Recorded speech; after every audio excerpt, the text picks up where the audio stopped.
VT de abertura Educação à Distância. Diferentes formas geométricas se movem, cortadas pelas cores azul, verde, amarelo e vermelho. Se transformam na logo da Escola Técnica Estadual Professor Antônio Carlos Gomes da Costa. As cores e formas se misturam em fundo azul e vermelho. Abaixo e à direita da tela, o nome: Educação à Distância. Curso Técnico em Design de Interiores, Desenho Arquitetônico, competência 4. Reconhecer e distinguir, nos projetos arquitetônicos, as características de instalações elétricas, hidráulicas e tubulações. Érica Diniz. Descrição: ela está em pé, é branca, cabelo preto, longo, está preso, olhos castanhos, veste blusa preta, usa brincos e colar, relógio no braço esquerdo, visto da cintura para cima. Descrição do ambiente: ao fundo da tela, da esquerda para a direita, uma parede com listras na horizontal, na cor azul. No centro, ícone de uma poltrona e uma iluminária. E abaixo, o nome do curso: Design de Interiores. Na sequência, parede com desenhos de ícones da educação. Então, caro estudante, hoje a gente vai dar início à quarta competência da nossa disciplina de Desenho Arquitetônico, onde a gente vai abordar a leitura e a representação de um projeto elétrico. Tá? Provavelmente você já deve ter lido o e-book e lá você observou que o projeto elétrico ele não é de competência do técnico em design de interiores.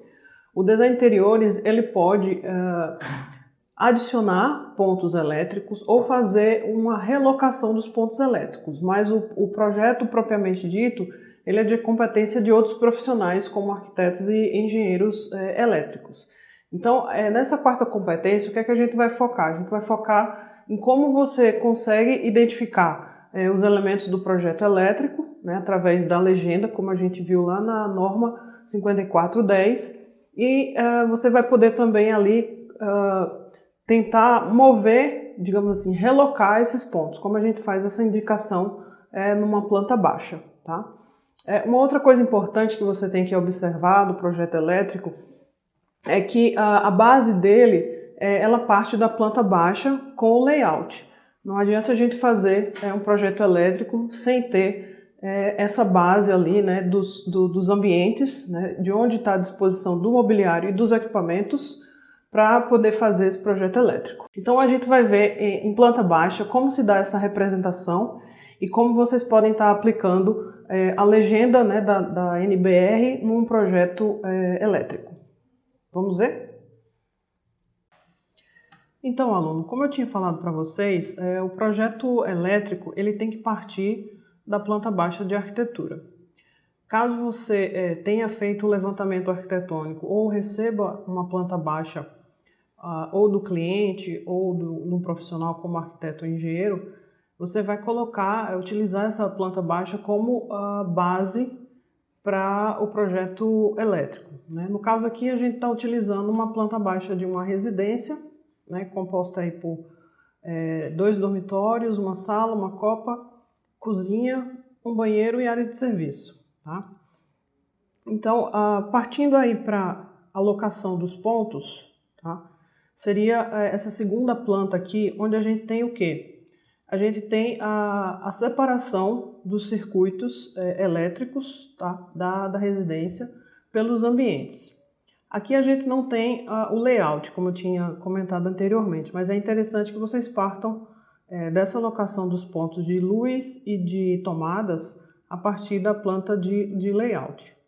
Então, no projeto de elétrica, é interessante que haja uma separação daquelas tomadas específicas, né, como a gente viu lá no e-book, das tomadas gerais, de uso geral. Que seria o quê? Relembrando um pouco. A gente teria aquelas tomadas de uso geral, que são as tomadas, geralmente são as tomadas baixas, aquelas utilizadas para a gente carregar o celular ou para ligar um equipamento no quarto, na sala, tá? Já as tomadas de uso específico são aquelas tomadas que elas exigem uma carga um pouco maior em virtude do equipamento que vai ser ligado nela. Por exemplo, um ar-condicionado, um chuveiro elétrico. Então, esses equipamentos eles têm que ter uma tomada individual, né, e com uma carga específica para aquele equipamento que vai ser ligado nela. Tá? Então, vamos ver como é que se dá isso na planta. Então, aqui a gente tem o acesso da residência, né? Aqui nesse início a gente tem um ponto de campainha. Tá? Nesse ponto aqui, ficaria ali a locação do medidor. Né? Lá no e-book a gente tem direitinho essa divisão, né, de como se dá o circuito da residência, né, a entrada ali pelo ramal de ligação, depois vem o circuito de ligação, medidor, até que ele vem aqui para o quadro de luz da casa. Tá? Mas a gente vai ver isso um pouco mais na frente. Nesse caso aqui, como eu tinha comentado anteriormente, a gente vai separar, além das tomadas de uso geral e específico, a gente tem que separar também o circuito de luz. Então, notem aqui por essa simbologia que aqui são os pontos de iluminação dos ambientes. Isso aqui compõe um circuito independente lá do circuito das tomadas. Tá? Esses outros pontos aqui, eles são aí as nossas tomadas, né, que eles são identificados com esses símbolos, né, que a gente viu lá na norma 5410. Então, cada ambiente aqui ele vai receber um ponto de luz, né, obrigatoriamente um ponto ali no teto, e também vai ter ali a tomada de luz, né, que liga o ponto de iluminação. E depois a distribuição dos pontos elétricos. Tá? Nesse caso aqui, por exemplo, esse ponto aqui e esse aqui seriam as tomadas de uso específico, né, que seria o chuveiro e aqui um ponto ali para geladeira ou para o forno elétrico na cozinha. E aí, no final, né, a planta elétrica, depois que que a gente junta todos os circuitos ali, tanto das tomadas quanto de iluminação, a gente tem mais ou menos essa configuração aqui, tá? Que aqui a gente já tem todos os pontos de luz, interruptores e tomadas, e tem também os eletrodutos, que no caso aqui, pela legenda, a gente identifica com essas linhas. Elas podem ser contínuas ou tracejadas, tá? Então, por exemplo, aqui, um eletroduto que ele é embutido no piso, ou, por exemplo, esse aqui contínuo, que ele seria um eletroduto embutido na laje, né, que liga ali o ponto de luz ao quadro de luz. Então, lá no e-book a gente viu que o quadro de luz ele tem que ficar num ponto ali de fácil acesso. Que aí aqui no caso dessa residência a gente colocou ali na sala, né? O acesso se daria ali atrás da porta, né, de forma que não há tanta interferência como se, por exemplo, tivesse um móvel, enfim. Então, ele tem que ficar ali o mais fácil possível para qualquer necessidade assim, que haja eventualmente. Tá? Outro ponto também que a gente deve observar no projeto elétrico, além do quadro de luz, são... Outro ponto que a gente deve observar no projeto elétrico é a distribuição dos circuitos, como eu tinha falado anteriormente. Então, observem aqui nessa planta que os pontos eles estão numerados, né? Isso aqui basicamente são o número, né, a quantidade de circuitos que foi especificado para esse projeto aqui.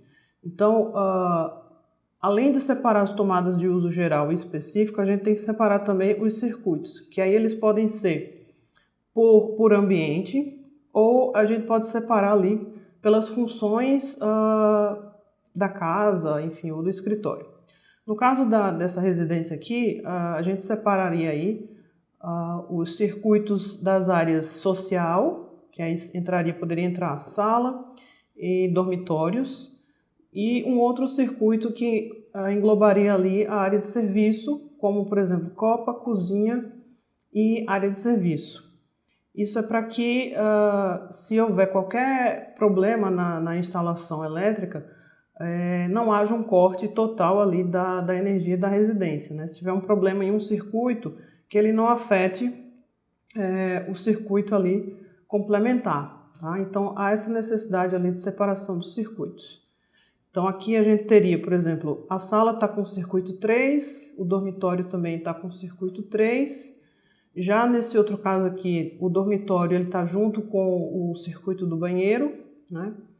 E aqui a copa, a cozinha e o serviço ali estão com o circuito 6, aqui o circuito 8, né, para a cozinha também. A cozinha é interessante ter um circuito separado porque há uma exigência de carga um pouco maior, né, já que tem muitos equipamentos ali que exigem uma carga que pode sobrecarregar a instalação. Então, por exemplo, a gente vai ter geladeira, forno elétrico, micro-ondas, enfim. Então, esses equipamentos geralmente eles têm ali a necessidade de uma tomada individual. E lembrando aqui no final, sempre colocar a legenda, né, da identificação ali de cada um dessas representações. Pode ser a legenda da norma, né, indicada ali pela norma, ou você pode identificar ali os pontos com a legenda própria, né, mas desde que ela apareça no projeto. Então é isso. Então, estudante, aqui a gente finaliza a quarta competência, né? Espero que vocês tenham aí conseguido aprender como se dá essa questão do projeto elétrico, tá? E aí a gente vai partir para a quinta e última competência da nossa disciplina. Vamos lá? Som direto, Mariana Guerra. Imagens, Mariana Guerra. Audiodescrição, Jonara Medeiros Siqueira. Edição, Victor Lins. Direção de arte, Victor Lins.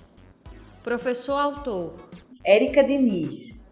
Design educacional, Deisiane Gomes Vazante. Coordenação do curso, Daniele de Holanda Beltrão. Coordenação executiva, George Bento Catunda, Renata Marques de Otero. Coordenação geral, Maria de Araújo Medeiros Souza, Maria de Lourdes Cordeiro Marques. Videoaula produzida em outubro de 2019. Conteúdo produzido para os cursos técnicos da Secretaria Executiva de Educação Integral e Profissional, em convênio com o Ministério da Educação, Rede ETEC Brasil.